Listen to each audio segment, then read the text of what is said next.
past week once again demonstrated the vital role of the Philippine National Police in protecting public safety, upholding the rule of law, and safeguarding the rights of every Filipino.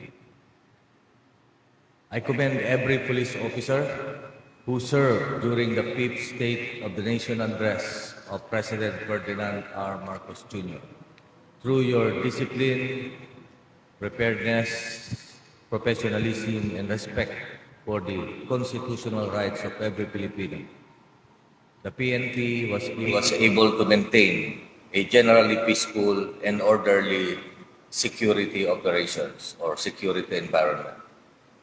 As we recognize its accomplishments, we also honor the memory of Patrolman Chris Heredero, who gave his life after faithfully completing his SONA security duty.